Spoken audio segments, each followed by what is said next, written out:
இருப்பவராக இருப்பவரே அசைவாட ஆவியே தூய்மையே ஆவியே இடமசைய எங்கள் உள்ளம் நிரம்ப இறங்கி வாருமே. அல்லேலூயா இடமசைய எங்கள் உள்ளம் நிரம்ப இறங்கி வாருமே.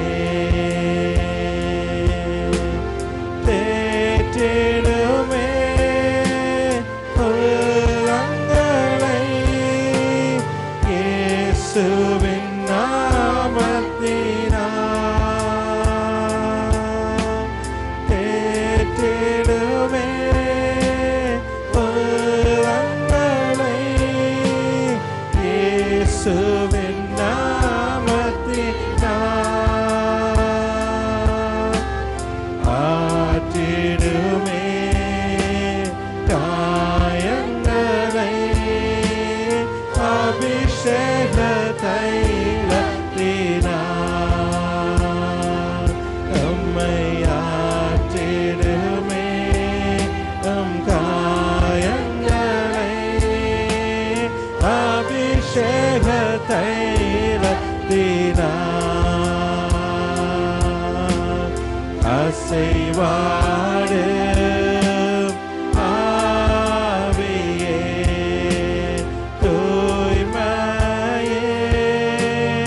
ஆவியே இடமசைய எங்கள் உள்ளம் நிரம்ப இறங்கி வாருமே. இயேசு நல்லவர் இயேசு வல்லவர் என்றென்றும் மாறாதவர் அவர் என்றென்றும் மாறாதவர். இயேசு நல்லவர் இயேசு வல்லவர் என்றென்றும் மாறாதவர் அவர் என்றென்றும் மாறாதவர். குருடரின் கண்களை திறப்பவர் அவர் நல்லவர் நல்லவரே. செவிடரின் செவிகளை திறப்பவர் அவர் நல்லவர் நல்லவரே. குருடரின் கண்களை திறப்பவர் அவர் நல்லவர் நல்லவரே. செவிடரின் செவிகளை திறப்பவர் அவர் நல்லவர் நல்லவரே. அவர் நல்லவர் சர்வ வல்லவர் அவர் கிருபை என்று உள்ளது. அவர் நல்லவர் சர்வ வல்லவர் அவர் கிருபை என்று உள்ளது. இயேசு நல்லவர் இயேசு வல்லவர் என்றென்றும் மாறாதவர். இயேசு நல்லவர் இயேசு வல்லவர் என்றென்றும் மாறாதவர் அவர் என்றென்றும் மாறாதவர். துன்பத்தில் ஆறுதல் அளிப்பவர் அவர் நல்லவர் நல்லவரே. நம் பாவங்கள் பாவையும் நீக்குவார் அவர் நல்லவர் நல்லவரே. துன்பத்தில்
பொழுதும் தூங்காமல் கண்மணி போல என்னை கர்த்தர் இயேசு காத்தாரே.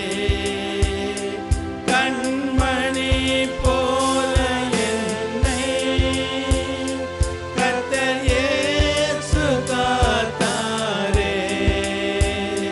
கானங்களால் நிறைந்து காலமெல்லாம் பாடுவேன்.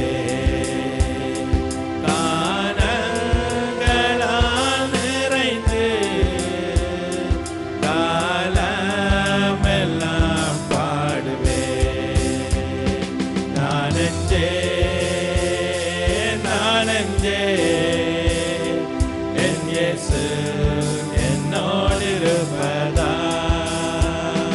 நானெஞ்சே என் இயேசு என்னோடிருப்பதால்.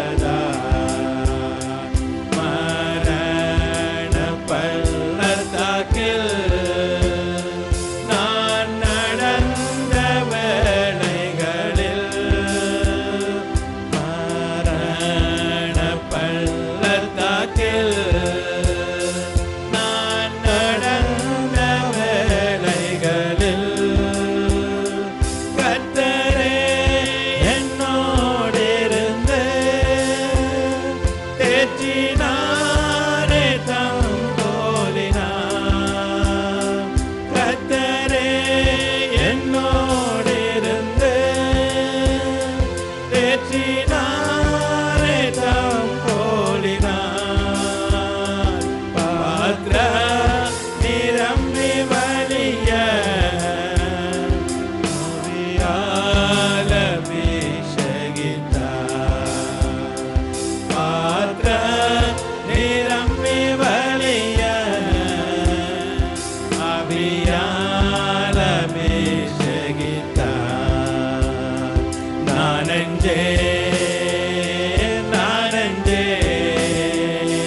என் இயேசு என்னோடிருப்பதால். நானெஞ்சே என் இயேசு என்னோடிருப்பதால். Going to church doesn't make me a good person. ஆலயத்துக்கு நாங்கள் போகும் பொழுது That doesn't mean நான் ஒரு நல்லவன் என்று. ஆலயத்துக்கு வருபவர்கள் நல்லவர்கள் என்று அல்ல. Yeah. Taking your car to the mechanic doesn't mean your car will be fixed. அந்த அதை நாங்கள் மெக்கானிக்கிட்ட கொண்டு போய் காட்டும் பொழுது அந்த காரை அவர் அங்கே திருத்தி தருகிறார். That doesn't mean it will be fixed.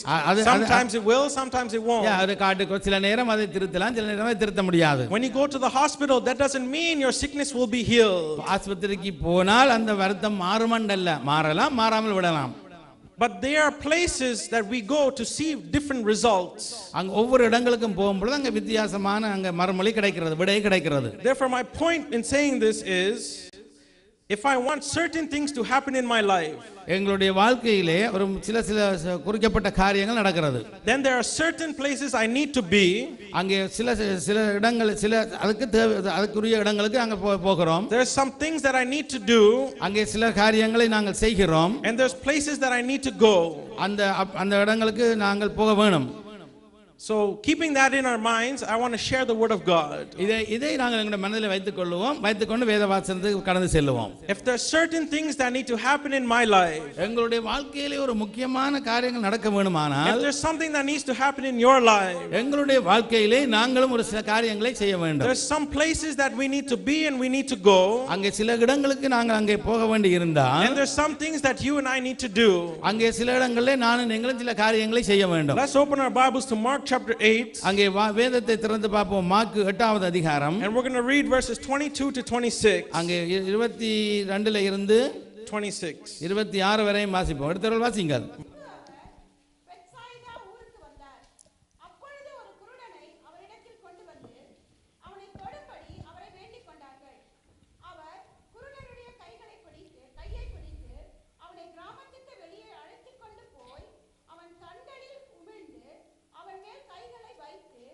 எதையாகிலும் காண்கிறாயா என்று கேட்டார். அவன் ஏறிட்டு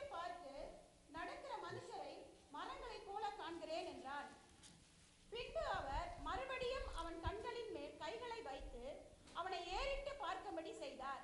அப்பொழுது அவன் சொஸ்தமடைந்து யாவரையும் தெளிவாய் கண்டான். பின்பு அவர் அவனை நோக்கி, நீ கிராமத்தில் பிரவேசியாமலும் கிராமத்தில் இதை ஒருவருக்கும் சொல்லாமலும் இரு என்று சொல்லி அவனை வீட்டிற்கு அனுப்பிவிட்டார். 26. Amen. Amen. 26. Therefore Jesus comes to a town that's called Bethsaida. அங்கே ஆண்டவர் ஒரு பட்டணத்துக்கு வருகிறார். அந்த பட்டணத்தின் பெயர் பெத்சாயி. That place where he was, some of his friends bring a people to meet Jesus there. அங்கே பலர் வந்து ஆண்டவரை சந்திக்கிறார்கள்.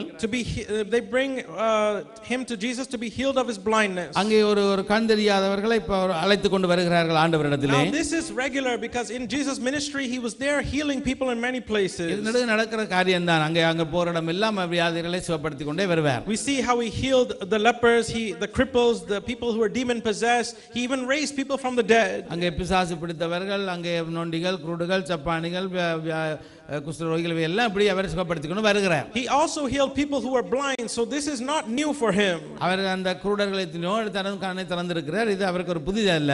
Therefore there's nothing that Jesus cannot do. அந்த இது ஒரு புதுசா அவர் அங்கே செய்ய போற காரியம் அல்ல. But not this time. இந்த நேரம் it was something different. ஒரு வித்தியாசமான முறையிலே கையாளுகிறார். This time when we read it looks like Jesus is unable to heal this man. அங்கே இத பார்க்கும் பொழுது அவருக்கு சுகமாக்க முடியாத போலவே இருக்குது. All throughout Jesus ministry he did many miracles healing people. அவருடைய ஊழியத்தில் எத்தனையோ பேருக்கு எவ்வளவோ அற்புதங்கள் அதிசயங்கள் நடந்திருக்கிறது. In Mark and John it says just by his words people will heal. அங்கே அவர் வார்த்தையாலே சொல்லிவிட்டாலே சுகமானார்கள். In Matthew we see people are healed by letting them touch him. அங்கே சிலரை அவர்களை தொட்டு சுகமாக்கினார். In Mark we see people are healed by Jesus touching them. அங்கே இயேசு கிறிஸ்து அவர்களை தொட்டு சுகப்படுத்தினார் என்று பார்க்கிறோம். The lame were walking, the deaf were hearing. There's many miracles we see. எத்தனையோ மிராக்கிள் செவிடர்கள் கேட்டார்கள், ஊமையர்கள் பேசினார்கள், முடவர்கள் நடந்தார்கள். But there's a difference here. இங்கே கொஞ்சம் வித்தியாசமாக இருக்கிறது. Everyone we saw before they were healed immediately. அங்கே எல்லோரும் பார்த்தோம் அந்த உடனடியாகவே அவர்களுக்கு சுகம் கிடைக்கிறது. But in this story we see இந்த சம்பவத்தை பார்க்கும் பொழுது that this did not happen. இது அப்படி நடக்கவில்லை. This is the one time where that did not happen. இந்த உடனடியாக முதல் தரத்திலே நடக்கவில்லை. If we look at verses 23 and 24. 23 24 பார்த்தோமானால் Mark chapter 8 verse 23 24. 23 24 பார்த்தோமானால் he took the blind man by the hand and led him outside the village. அந்த கிராமத்தை விட்டு கைகளை பிடித்து வெளியே கூட்டிக் கொண்டு போறார். When he spit on the man's eyes, he put his hands on him. Jesus asked, "Do you see anything?" அங்கே கண்களில் உமிழ்ந்து அவன் மேல் கைகளை வைத்து நீ எதையாலும் காண்கிறாயான்னு கேட்கிறார். He looked up and said, "I see people, they look like trees walking around." அவர் அங்கே பார்த்து சொன்னா மனுஷர்களை பார்க்கிறேன், ஆனா மரங்களை போல காண்கிறேன் என்று சொல்லுகிறார். Is that a healing? இதா சுகப்படுத்துறது? Is that a healing? இதா சுகமாக்குறது? It's close but it's not complete. இது சுகமாக்குறது கிட்ட வந்தாச்சு, ஆனா பூரணப்படவில்லை. It's like many people here. இப்படித்தான் பலர் சபைகளிலே இருக்கிறார்கள். Many people here, you go to the eye doctor. அங்கே பலர் நாங்கள் கண் டாக்டர்ட்ட போகிறோம். Because sometimes people wear glasses, right? So you go see the doctor. நாங்கள் போய் கிளாஸ் போடுகிறோம், சிலவங்க பார்க்கிறோம். He checks your eyes, does everything and says, "Come back next week, we'll have new glasses for you." அங்கே எல்லாம் check பண்ணி pressure எல்லாம் பார்த்துட்டு சொல்றாரு, "ஓகே, அடுத்த வேளை மெஷர் பண்ணிட்டு அடுத்த வேளை வந்து கிளாஸ் எடுத்துட்டு போங்க." Now you come to the doctor's office, you put on the glasses and you cannot see clearly. வந்து டாக்டர் இந்த கிளாஸ் வச்சு போட்டு பாக்க இங்க வடியா பார்வை தெரியவில்லை. What will you say to the doctor? அப்ப நாங்கள் டாக்டருக்கு என்ன சொல்லுவோம்? You say, "No, that's okay. That's good. I can see a little bit. It's okay. I'll go." அப்படி சொல்லுவோமா? நாங்க கொஞ்சம் தெரிகிறது என்று சொல்லி விடுவோமா? If you compare the same things happening here, it's close but it's not enough. இதே போல தான் இங்க பார்த்தா ஒரு அளவு தெரியுது, ஆனா பூரணமா தெரியவில்லை. It took Jesus 2 times to heal this man. அந்த ஆண்டவர் வரை 2 தரம் அங்கே சுகப்படுத்துறதை பார்க்கலாம். Let's look in verse 25. அந்த 25 பார்க்கிறோம். Once more Jesus put his hands on the man's eyes. அவர் மறுபடியும் அவன் கண்களின் மேல் கைகளை வைத்து Then his eyes were opened. Then அவரை பார்க்கும்படி செய்தார். His sight was restored and he saw everything clearly. அப்பொழுது அவன் சொஸ்தமடைந்து யாவற்றையும் தெளிவாய் கண்டான். It took Jesus 2 times to heal this man. இந்த இவனுக்கு தேவன் 2 தரம் அங்கே சுகமளிக்கிற காரியங்களை செய்கிறதை பார்க்கலாம். Never before Jesus did like this. இதை போல ஒரு காலம் இப்படி செய்ததே இல்லை. Never has anybody been touched 2 times by Jesus. ஒரு 2 தரம் போய் அப்படி சுகப்படுத்தினா நாங்க வேற இடத்துல பார்க்கவில்லை. So why does this man need to be touched here 2 times? இந்த மனிதனுக்கு இப்படி 2 முறையாக இவர் தொட்டு சுகப்படுத்தினார். Did Jesus wake up late or did he forget his morning coffee? இன்னைக்கு அவர் அங்க பிரே பண்ண மறந்துட்டாரோ இல்ல நித்யால லேட்டா எழும்பி வந்தாரோ? Did something was wrong with Jesus? அல்ல அவரிடம் ஏதாவது பிழை இருக்கிறதோ? Or was there something else that's going on here? அப்போ இத பார்க்கும்போது ஏன் இது இப்படி நடந்ததுன்னு பாப்போம். First we see முதலாவது பார்க்கிறோம் in verse 23 23வது வசனத்திலே before Jesus healed a man அங்கே அவரை சுகப்படுத்துவதற்கு முன்பதாக he took him outside of the town. அங்கே அந்த கிராமத்துக்கு வெளியே அவனை கூட்டிக் கொண்டு போறார். Secondly we see அங்கே பார்க்கிறோம் in verse 26 26ல பார்க்கிறோம் after he healed the man அவனை சுகமான பின்பு he told him do not return to that place. இனி இந்த கிராமத்துக்குள்ள நீ போகாதே. He said do not go back into that village. இந்த கிராமத்துக்கு போகாதே. What is this all about? இது என்னதை குறிக்கிறது? Why did he heal the man outside of Bethsaida and then tell him don't go back in there? அங்கேயே சுகப்படுத்தாமல் அதுக்கு வெளியால கிராமத்துக்கு வெளியால கொண்டு போய் சுகப்படுத்தி போட்டு அங்கே வச்சு சொல்றார் திரும்ப நீ இந்த கிராமத்துக்கு போகாதே. Bethsaida did not have a good reputation. அந்த ஊர் ஒரு நல்ல ஒரு ஊராக அல்ல. Let us look in Matthew chapter 11. அங்கே மத்தேயு 11வது அதிகாரத்தை பார்த்தோமானால் verse 21. 21வது வசனத்தை வாசித்து பார்ப்போம். Matthew 11:21. Yeah. கேராசினே உனக்கு ஐயோ, பெத்சாயிதாவே உனக்கு ஐயோ, உங்களில் செய்யப்பட்ட பலத்த செய்கைகள் தீருவிலும் சீதோனிலும் செய்யப்பட்டிருந்தானால் அப்பொழுதே ரட்டுடுத்தி சாம்பலில் உட்கார்ந்து மனந்திரும்பி இருப்பார்கள். All right, so it says woe to Bethsaida. அங்கே சொல்லுங்க அந்த பெத்சாயே உனக்கு ஐயோ. What's wrong with Bethsaida? அப்ப அந்த பெத்சாயக்கு அவனை திரும்பி போக வேண்டாம்னு சொன்னாரே, அப்ப என்ன பிழை அந்த பெத்சாயே இந்த ஊர்ல? We're not told what is wrong there, but through this verse we know the people there needed to repent from something. அங்கே என்ன நம்பவன்னு சொல்லப்படவில்லை, ஆனா சொல்லப்பட்டிருக்கிறது அங்கே உள்ள மக்கள் நிச்சயம் மனம் திரும்ப வேண்டும் என்று சொல்லி. And they're not doing that though. ஆனா அவர்கள் அதை செய்யவில்லை. So now in this story we see Jesus takes this man outside of this town where people are doing something wrong. அங்கே ஏதோ ஒன்று கூடாத காரியங்கள் இருக்கிறபடியா தான் அந்த கிராமத்தை விட்டு வெளியே எடுத்து கொண்டு போய் சுகப்படுத்திட்டு திரும்ப நீ அங்க போகாதேன்னு சொல்லி விடுறார். Therefore this is a good story. We all know Jesus healed the blind man, but these are some good lessons that you and I can learn. இந்த இதை நாங்கள் காலகாலமாக தெரியும், இந்த சம்பவம் தெரியும், இது நல்ல சம்பவம் கனகடத்தில் கேட்டிருக்கிறோம். Therefore Jesus takes him outside, heals him and tells him do not go back in this village. ஆனால் இந்த வெளியில கூட்டி கொண்டு போய் சுகப்படுத்தி திரும்ப அந்த கிராமத்துக்கு போகாதே என்று சொல்வதை நாங்க பார்க்கிறோம். Before I started the message, remember there was something that I said.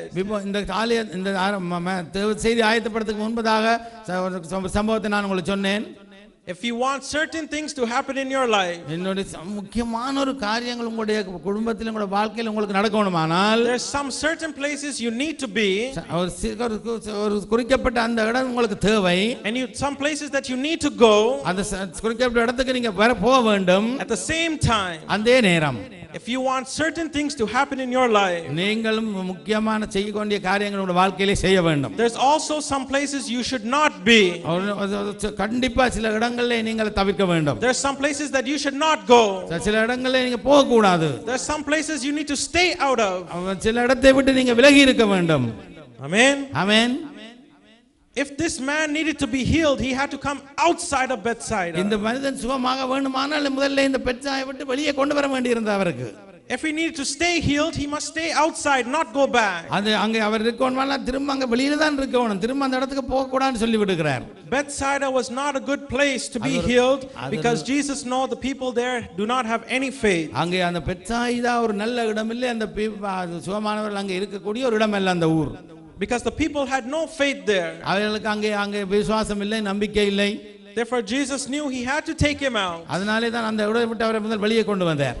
The same way with you and I. அந்த இதே வழியில தான் என்னையும் உங்களையும் தேவன் வழி நடத்துகிறார். If you and I need to grow our faith, நானும் நீங்களும் முதல்ல அவருடைய வார்த்தையிலே விசுவாசத்திலே வளர வேண்டும். then there are certain places you and I should not go. அந்த ஒரு குறிக்கப்பட்ட இடங்களுக்கு நாங்கள் போகவே கூடாது. If you want Jesus to do something powerful in your life, எங்களுடைய வாழ்க்கையிலே தேவன் வல்லமையான பெரிய காரியங்களை செய்ய வேண்டுமானால் இதை நாங்கள் செய்ய வேண்டும். then there are places that you and I shouldn't be. இந்த நாங்கள் அந்த இடத்திலே நிச்சயமாக அந்த காரியங்கள் அந்த இடத்திலே பங்கு பெற்ற கூடாது, போக கூடாது. There was a problem for this blind man for a long time. இந்த கந்தரியா குருடருக்கு இந்த பிரச்சனை பல காலமாக இருந்தது. And the problem was that he was in Bethsaida for too long. அங்கே இந்த பெத்சாய் அந்த இடத்திலே பல காலமாக இருக்கிறார். He made that the people had no faith, so that affected him to lose his faith as well. அங்கே உள்ளவர்களுடைய அந்த அவிசுவாசம் கூட அவனுடைய அந்த விசுவாசத்தை அசைக்க முடியாம இருந்தது. So in அவன் இழந்து விடவில்லை விசுவாசத்தை. In order for Jesus to do something, he had to take him out of that faithless place. இயேசு கிறிஸ்து கூட அவனுக்கு ஏதாவது செய்ய வேண்டி இருந்ததனாலே தான் அவனை அந்த இடத்திலிருந்து வெளியே கொண்டு வந்து அங்கே நடத்தினார், செய்தார். I want to repeat that what I said again. திரும்ப நாங்கள் அந்த முதல் சொன்னதுக்கு திரும்ப வருகிறோம். If you want Jesus to do anything powerful in your life, எங்களுடைய வாழ்க்கையிலே இயேசு கிறிஸ்து வல்லமையான காரியங்களை நடப்பிக்க வேண்டுமானால், there are certain places you must not go. அந்த குறிக்கப்பட்ட சில இடங்களுக்கு நீங்க போகவே கூடாது. There are certain places you need to get out of. அந்த சில தேவையில்லை இடங்களை விட்டு நீங்க விலக வேண்டும். And there are certain people you need to stay away from. சில காரியங்களை சிலரோடு இருந்து விலகிவிட வேண்டும். Amen. Amen. It's a great lesson we learned through these words. இந்த வசனத்திலிருந்து பெரிய ஒரு ஆசீர்வாதத்தை நாங்கள் கற்றுக்கொண்டோம். The second thing that we see in the story, இரண்டாவது இந்த வார்த்தையிலிருந்து பார்க்கிறது என்னவென்றால், is we learn how he grew his faith. அவர் எப்படி இந்த விசுவாசத்திலே வளர்ந்தார். This man did not have faith at all. இவர் அந்த பெரிய விசுவாசத்திலே பலகாலம் இருந்ததல்ல. He had no faith in Jesus. அவர் இயேசு கிறிஸ்துவிடத்தில் அவருக்கு விசுவாசம் இல்லை. Because we see in the verse, it was not even his idea to come to Jesus. அவருக்கு அந்த ஆண்டவரிடம் போகணும் என்ற கூட அந்த நினைவு கூட அவருக்கு இல்லை. Because the word says some friends brought him to Jesus. ஆனால் அதனால தான் அந்த வேதம் சொல்லுகிறது அவரை வேறு ஆட்கள் கூடத்தில் கொண்டு வந்தார்கள். Let's look in verse 22. 22வது வசனம் சொல்லுகிறது, some people brought him, a blind man, and begged him to touch him. அப்பொழுது ஒரு குருடனை அவரிடத்திலே கொண்டு வந்து அவனை தொடும்படி அவரை வேண்டிக் கொண்டார்கள். His friends brought him to Jesus. அவருடைய நண்பர்கள் அவர்களுடைய உறவினர்கள் அவரை கொண்டு வந்தார்கள். Nothing in the story tells us that this was his own idea. அந்த வேதம் சொல்லல அவர் தானாயே கூட கேட்கவில்லை. சுமலிக்கு கண்டான் தெரியாத வாய் கதைப்பர், ஆனா தானாய் கூட அவர் கேட்கவில்லை எனக்கு சுகம் தாருங்கள் என்று. அவர்கள் தான் வேண்டிக் கொண்டார்கள் இவனுக்கு சுகம் வேணும் என்று சொல்லி. Therefore he is only there because his friends are the one who brought him there. ஆனா அவர் அங்கே இருந்தார், ஆனா இவரை கொண்டு வந்த அவருடைய நண்பர்கள். I think the lack of faith might be the reason why Jesus had to touch him 2 times. அதனால தான் அவருக்கு விசுவாசம் இல்லையோ தெரியல, அதனால அவர் 2 தரம் அந்த சம்பவத்தை இவருக்கு செய்ய வேண்டி இருந்தது. In Matthew 13:58, அந்த மத்தேயு 13வது அதிகாரம் 58வது வசனத்தை வாசித்து பார்த்தோமானால், Matthew 13:58, அவர்களுடைய அவிசுவாசத்தின் நிமித்தம் அவர் அங்கே अनेक அற்புதங்களை செய்யவில்லை. Therefore without faith Jesus cannot do anything. அந்த அவிசுவாசம் இருக்கிற இடத்துல தேவன் எந்த காரியமும் செய்ய முடியாது. If you and I lose our faith, if we lose our hope, if we don't have faith, the Lord cannot work in your my life. நாங்கள் எங்களுடைய விசுவாசத்தை இழந்து நம்பிக்கை இழந்து இருக்கிற வேளையில தேவனாலே எதுவும் எங்களுடைய வாழ்க்கையில செய்ய முடியாது. We see many times in the Gospels after healing people, Jesus says, பல இடங்களிலே நீங்கள் அங்கே பார்க்கலாம் அந்த சுவிசேஷங்களிலே இயேசு கிறிஸ்து மக்களை சுகமாக்கினதன் பின்பாக, he said it was their faith that has healed them. அங்கே அவருடைய விசுவாசம் உன்னை குணமாக்கினது. Amen. Amen. It's the faith that has healed them. அந்த விசுவாசம் உன்னை சுகமாக்கினது. Jesus can do something in our lives only if we believe. இயேசு கிறிஸ்து எங்களுடைய வாழ்க்கையிலே பெரிய காரியங்களை செய்ய வேண்டுமானால் நாங்கள் முதல்ல அதை நம்ப வேண்டும். Amen. Amen. We must believe to receive something from the Lord. அவரிடமிருந்து நாங்கள் பெற்றுக்கொள்வோம் என்பதை முழு நம்பிக்கையோடு நம்பி இருக்க வேண்டும். We must believe that he will heal us for him to do something. அவர் என்னை சுகப்படுத்தி விடுதலை ஆக்குவார் என்று சொல்வதை நாங்கள் முழு மனதோடு நம்ப வேண்டும். Amen. Amen. Amen.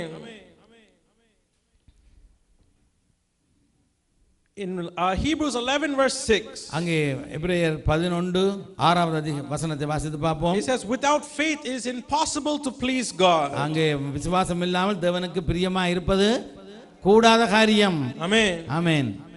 So as we continue on in the story, இந்த சம்பவத்தை தொடர்ந்து பார்க்கும் பொழுது Jesus spits on his eyes and puts his hands on him. அங்கே அவர் அங்கே எச்சில உமிழ்ந்து அவர் கையில் அங்கே வைத்தார். And Jesus asks, what do you see? அங்கே கேட்ட என்ன பார்க்கறாய்? What does the man say? அவர் என்ன சொன்னார்? You see, I see men, but they look like trees walking. நடக்கிற மனுஷர் மரங்களைப் போல காண்கிறேன் என்று சொன்னார். After all these years, he could finally see. அதுக்கு பிறகு முடிவாக அந்த கண் வடிவாய் திறந்து பார்த்தார். After all these years, he could finally see something. அதுக்கு பிறகு அவர் ஏதோ ஒன்றை வடிவாய் பார்க்கிறார். I think after that first touch, this man started to have his faith. அந்த முதலாவது தொடுகை அவருடைய விசுவாசத்தை அங்கே வளர்க்க தொடங்கினது. Amen. Amen. Once he realized Jesus could do something, then he had his faith. Jesus could completely heal him. அவர் அங்கே விசுவாசித்தார், நம்பினார். ஏதோ ஒன்று ஆண்டவர் எனக்கு செய்கிறார் என்று நம்பி விசுவாசித்தார். பூரணமாய் பார்க்கக்கூடியதாக இருந்தது. Amen. Amen. A complete healing happens sometimes right away. சில நேரத்திலே உடனடியாகவே பூரணமான சுகம் கிடைக்கலாம். But this is something called progressive faith. நினைக்கலாம் அந்த விசுவாசத்திலே விசுவாசம் நடைபெற்றுக் கொண்டிருக்கிறது. It's happening, it's moving forward. அங்கே முன்னாலே அந்த விசுவாசம் போய் கொண்டிருக்கிறது. What is progressive faith? இந்த விசுவாசம் கிரியை செய்கிறதுன்னா என்ன? The blind man had no faith first. அவருக்கு முதல்ல அங்கே விசுவாசம் இல்லாம இருந்தது. Then after the first touch he had a little faith. அங்கே முதலாவது தொடுகையோட ஒரு கொஞ்சம் விசுவாசம் வந்தது. And then he had great faith enough for Jesus to change his complete life. அங்கே அவருடைய முழுவதும் பார்க்க தெரிந்த வேளையிலே அவருடைய விசுவாசம் அங்கே இன்னும் பலப்பட்டது. Amen. Amen. There are certain places and people you don't want to be around if you want to be close to Jesus. அங்கே பல இடங்களிலே ஆண்டவர்கிட்ட நெருங்கி சேர்வதற்கு பலருக்கு முடியாம இருக்கிறது.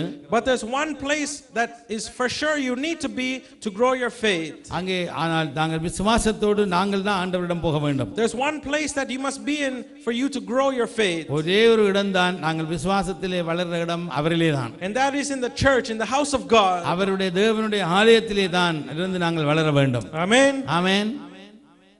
If I want to grow in my faith, நான் என்னுடைய விசுவாசத்திலே வளர வேண்டுமானால் I should not be in a Bethsaida kind of place. அங்கே நாங்கள் அது ஒரு திறமான இடத்திலே அந்த திறமான இடத்திலே நாங்கள் இருக்க வேண்டும். Amen. Amen. We should not be in a Bethsaida place. பெத்சாய் என்ற ஊர் போல இடத்திலே இருக்க கூடாது. We need to stay out of some places. அந்த சில இடங்களை விட்டு நாங்கள் விலகி தான் இருக்க வேண்டும். But let's look in verse 22. அங்கே 22வது வசனத்தை பார்த்தோமானால் It's true you and I should not live in this kind of place. நாங்களும் இப்படிப்பட்ட ஊர்லே நாங்கள் இருந்தோமானால் But verse 22 tells us 22 சொல்லுகிறது and they came to Bethsaida. அப்படி இருந்த அந்த அவர்கள் அந்த பெத்சாய் என்ற ஊருக்கு வந்தார். Who came to Bethsaida? யார் வந்தார் அந்த இடத்துக்கு? ஆண்டவர் வந்தார். Jesus and his disciples came there. ஆண்டவரும் அவருடைய சீடர்களும் அங்கே வருகிறார்கள். We're learning we should not go to this kind of place. அந்த இப்படிப்பட்ட இடத்துக்கு நாங்கள் அங்கே போக கூடாது. We're learning we should not we should stay out of that place. அந்த இடத்தை விட்டு நாங்கள் விலகி இருக்க வேண்டும். Therefore what are Jesus and his disciples doing there? அவங்க இயேசு கிறிஸ்துவின் சீடர்கள் அங்கே என்ன செய்தார்கள்? Why are they there? ஏன் அதை செய்தார்கள்? We need to ask us the question. இதை நாங்கள் எங்களை இந்த கேள்வியை கேட்டு பார்ப்போம். In the Bible, where did Jesus spend his time? அந்த இடத்துல இயேசு கிறிஸ்து எந்த இடத்துல நேரத்தை செலவழித்தார்? The Bible says he spends his time with the prostitutes and the sinners. அந்த வியாபாரிகளோடும் அந்த பாவிகளோடும் தான் அவர் அங்கே நேரத்தை செலவழித்தார். Jesus went to Bethsaida not for his own personal benefit. அங்கே அவர் தன்னுடைய சொந்த ஒரு நன்மைக்காக அல்ல. He didn't go there to go see a new fine dining restaurant. அங்கே அவர் போய் நல்ல பெரிய ஒரு 5 star hotel அந்த அப்படியான இடங்களுக்கு போகவில்லை, சாப்பிடவில்லை. He didn't go there to go to a great shopping mall. அங்கே பெரிய விலை கூடிய பொருட்கள் வாங்குற ஷாப்பிங் மாலுக்கு போகவில்லை. Jesus went to Bethsaida with a purpose. அந்த பெத்சாய் அந்த பாவப்பட்ட அந்த ஊருக்கு அவர் வாரார். He comes there with a purpose. அது ஒரு நோக்கத்தோடு வாரார். He was called to serve there. அவர் அங்கே சேவை செய்ய அங்கே அழைக்கப்பட்டு வாரார். He was called to give the hope and salvation to people that were needed there. அந்த மக்களுக்கு அந்த நம்பிக்கை விசுவாசம் வளர்வதற்காக அங்கே வருகிறார். Amen. Amen.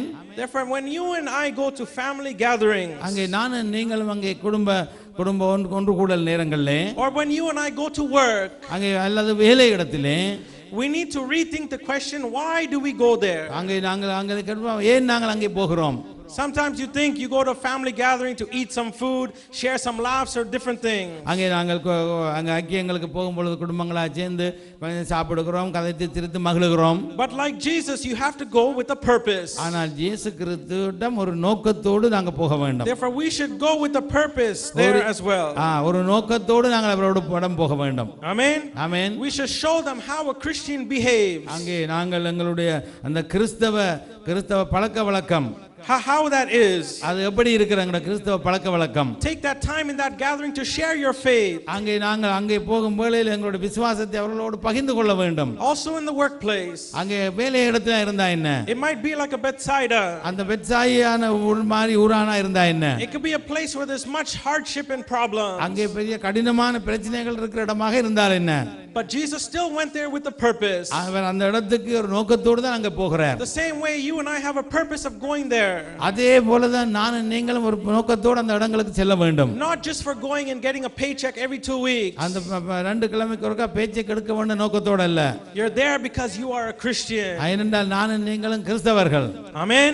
Amen. The work is an opportunity to share the love of God. அங்களுடைய வேலை இடங்கள் எல்லாம் நல்ல ஒரு அவர் opportunity அந்த தகுதிப்படுத்தி வைத்திருக்கிறார் இந்த ஆண்டவரை பற்றி சொல்லுவதற்கு. People who work in factories and so on, that's the best place. அந்த வேலை செய்யற இடங்கள்ல ஃபேக்டரியில அதான் திறமான இடம் சுவிசேஷம் சொல்லுவதற்கு. Because the person standing beside you for 8 hours, they cannot go anywhere. They have to listen to you. அங்க 8 மணித்தியால நிச்சயம் உங்களுக்கு பக்கத்துல இருந்து வேலை செய்யதான் போனா அவரோட ஓடவே இல்லாது.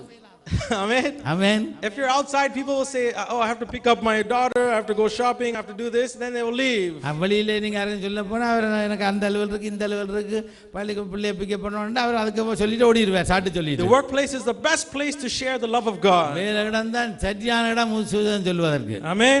Amen. Therefore use these places as opportunities just like Jesus did, not for his own personal benefit, but to share the salvation and heal others. இயேசு கிறிஸ்து செய்தது போல இதற்கு நாங்கள் செய்ய வேண்டும். எங்களுடைய சொந்த லாபத்துக்காக இல்லாமல் பொதுநலத்துக்காக இயேசு கிறிஸ்து செய்தது போல செய்ய வேண்டும். Amen. Amen. Therefore our workplace is not just to get a paycheck. அங்க வேலை இடத்துல அங்க paycheck எடுக்க வேண்டும் நோக்கத்தோட போகாமல் but is use that as a purpose to share the love of God and his salvation. இந்த ஆண்டவருடைய அன்பை நாங்கள் சொல்லக்கூடிய ஒரு இடத்தை தந்திருக்கிறான் எண்ணத்தோட போக வேண்டும். Amen.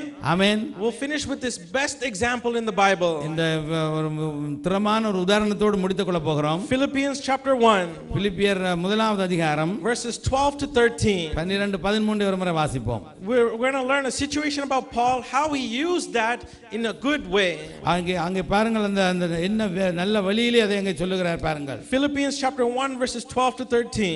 சகோதரரே, எனக்கு சம்பவித்தவைகள் சுவிசேஷம் பிரபல்யமாவதற்கு ஏதுவாக இருக்கிறது என்று நீங்கள் அறிய மனதாய் இருக்கிறேன். அரண்மனை எங்கும் உள்ளவர்களுக்கும் மற்ற யாவருக்கும் என் கட்டுக்கள் கிறிஸ்துவுக்குள்ளான கட்டுகள் என்று வெளியரங்கமாகின. Amen. Amen.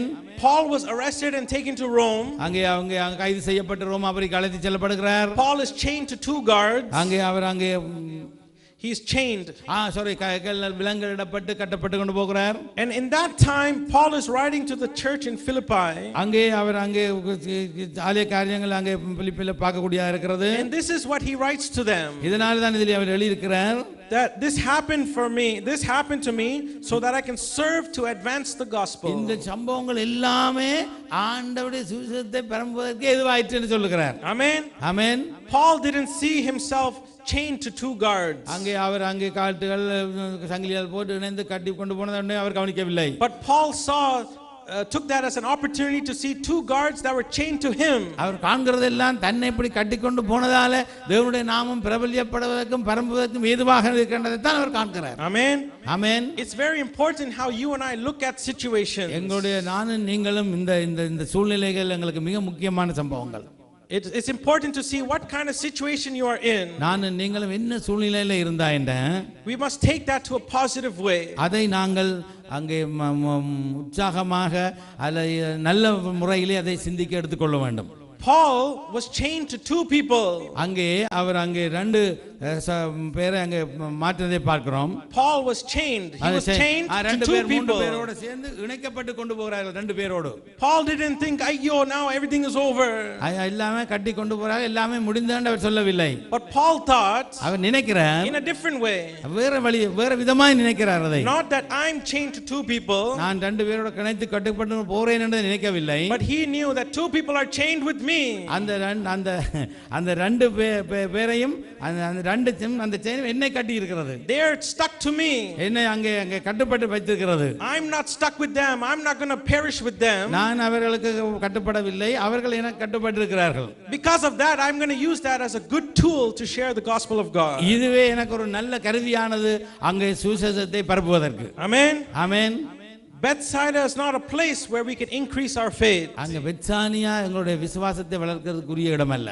Bethsaida is a place where we can go to share our faith. அங்கே நாங்கள் போய் எங்களுடைய சுவிசேஷத்தை பரப்புவதற்குரிய ஒரு இடம். That's why Jesus went there. அதனால தான் இயேசு அந்த இடத்துக்கு போனார். Amen. Amen. These men went into Bethsaida not because they wanted to gain something, but they could share something. அங்கே பெற்றுக்கொள்ளவல்ல, அவர் தன்னுடைய சுவிசேஷத்தை சொல்லுவதற்காக போனார். அங்கே They went there so they could serve the Lord. அங்கே போய் ஆண்டவருக்கு அவர் சேவை செய்ய போனார். Amen. Amen. Maybe you might be living in a Bethsaida kind of place today. நீங்களும் பெத்சாயான இடத்திலே வாழ்கிறவர்களாக இருக்கலாம். Or maybe you do not have God and you're living like that. உங்களுடைய அங்கே ஆண்டவர் இல்லாத இடத்திலே அங்கே வாழ்கிறதாக இருக்கலாம். But we see Jesus is a God who gives forgiveness and hope in our lives. அங்கே எங்களுடைய வாழ்க்கையிலே எதிர்பார்ப்பும் ஆண்டவரை கொடுத்து இல்லாம இருக்கலாம், ஆனால் இருக்கலாம். But Jesus gives you and I forgiveness. எனக்கும் உங்களுக்கும் ஆண்டவர் மன்னிப்பாய் தந்திருக்கிறார். The Lord gives us our hope. எங்களுக்கு ஒரு எதிர்பார்ப்பை நம்பிக்கையை தந்திருக்கிறார். Therefore I want you to leave that place of Bethsaida. அந்த இடத்திலே நாங்கள் அங்கே அந்த பெத்சாயின் இடத்தை விட்டு போகும் பொழுது we will receive that great blessing of God. அதிலிருந்து ஆண்டவரிடமிருந்து பெரிய ஆசீர்வாதங்களை நாங்கள் பெற்றுக்கொள்கிறோம். Not to go back into that place, ஆனா அந்த இடத்துக்கு திரும்ப போகாமல், but to go there to share the gospel of God. அந்த இடத்துக்கு போய் ஆண்டவரை பற்றி சொல்லுவதற்கு அங்கே போகிறார். Amen. போக வேண்டும். Amen. Amen. This man had no faith. அவருக்கு அங்கே விசுவாசம் இல்லை, நம்பிக்கை இல்லை. Through the first touch he began to have some kind of faith. அங்கே முதலாவது தொடுகையிலே அவருக்கு எந்த ஒரு நன்மையும் கிடைக்கவில்லை. He had some kind of faith. அங்கே கொஞ்சம் விசுவாசம் வந்தது. The second touch, இரண்டாவது தொடுகை, he had his complete faith. அங்கே பூரணமான ஒரு விசுவாசத்தோடு ஆக்கப்பட்டார். Amen. Amen. He could not be healed if he stayed inside Bethsaida. அங்கே வந்திருக்காட்ட அவர் அங்கே சுகமாகாமல் அங்கேயே பெத்சாயிலே இருந்திருப்பார். But the Lord brought him out. அவர் அங்கே வந்து அந்த பெத்சாயிலிருந்து வெளியே கொண்டு வந்தார். The Lord wants to take you out. அந்த கிராமத்தை விட்டு வெளியே கூட்டி கொண்டு போனார். The Lord wants to take you out of some situation. உங்களையும் அப்படியான சில சூழ்நிலையில இருந்து வெளியே கொண்டு வருவார். So that he can bless you and I. என்னை உங்களையும் விசேஷமாய் ஆசீர்வதிப்பார். So that he can heal you and I. உங்களையும் விசேஷமாய் சுகப்படுத்துவார். So that he can provide for you and I. உங்களுக்கு விசேஷமாய் எல்லா தேவைகளையும் சந்திப்பார். Amen. Amen. But you must do something. நாங்க ஒன்று செய்ய வேண்டும். Like I said in the beginning, அந்த முதலே சொன்னது போல, there are certain places you and I need to go. சில இடங்களில் நான் நீங்களும் இருக்க கூடாது, சில இடங்களுக்கு நான் நீங்களும் போக வேண்டும். There are certain places you and I need to go. அங்கே சில இடங்களில் கட்டாயம் நான் நீங்களும் போக வேண்டும். There are certain people we need to be with. அங்கே எங்களோட சில இடங்கள் எங்களோட சில இருக்க வேண்டும். But at the same time, அதே நேரம் there are some places that you must leave. ஆனா சில நேரங்களில் அந்த இடத்தை விட்டு நாங்கள் விலக வேண்டும். And there are certain people you must stay away from. சில பேரை விட்டு நாங்கள் விலகி இருக்க வேண்டும். Amen. Amen. Amen. Amen. We learn these great two things from this word of God. இந்த காலையிலே இந்த ஆசீர்வாத வார்த்தையை தேவனுடைய வார்த்தையை கேட்டோம். We knew how this man started to grow his faith. இந்த மனிதனுக்கு எப்படி திடீரென்று இந்த விசுவாசம் பெறப்பட்டதுன்னு பார்த்தோம். Therefore I invite you, whatever situation you are here in this morning, இந்த கால வேளையிலே என்ன சூழ்நிலையிலே நானும் நீங்களும் இருந்தாலும், that to come out of that Bethsaida place, அந்த பெத்சாயிமான இடத்தை விட்டு நாங்கள் வெளியே வரும் பொழுது, to receive that true blessing and healing of God. உண்மையான ஆசீர்வாதங்களையும் சுகத்தையும் தேவனிடமிருந்து பெற்றுக்கொள்ள முடியும். Amen. Amen.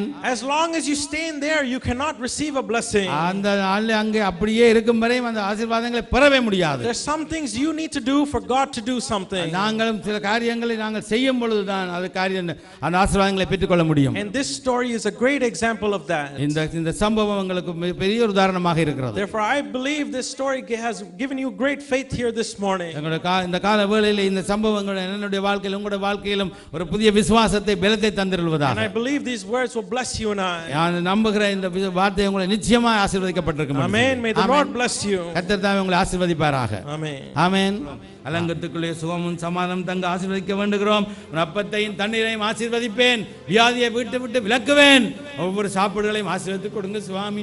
எந்த ஒரு நோய் நொடிப்பில்லாங்க வராதபடி சரீரத்தையும் வீட்டையும் விட்டு விலக்கி விடுங்க ஆண்டவரே. உம்முடைய இரத்தத்தினாலே ஆண்டவரே நீங்கள் சுகம் கொடுத்து விடுதலை கொடுக்க வேண்டுகிறோம்.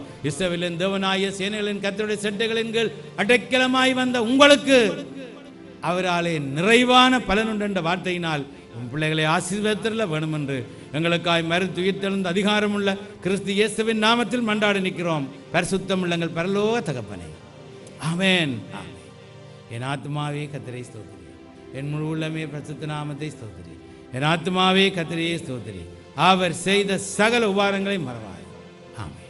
கர்த்தராகிய இயேசு கிறிஸ்துவுடைய கிருபையும் எங்கள் பிதாவாகிய தேவனுடைய அன்பும் பரிசுத்த ஆவியானுடைய அந்நியோன்யம் இடத்தில் ஐக்கியமும் இந்த கால வேளையில் ஓடி வந்து நிற்கிற நீங்கள் நேசித்த பிள்ளைகள் ஒவ்வொருவரோடும் இன்று மற்றும் சதா காலங்களிலும் தங்கி ஆசீர்வதிப்பீர்கள். ஆமென். இருப்பவராக இருப்பவரே, என்றும் மாறாத என் தெய்வமே. இருப்பவராக இருப்பவரே, என்றும் மாறாத என் தெய்வமே. நன்றி ஐயா, உமக்கு நன்றி ஐயா, நாள்தோறும் நாள்தோறும் நன்றி ஐயா. ஐயா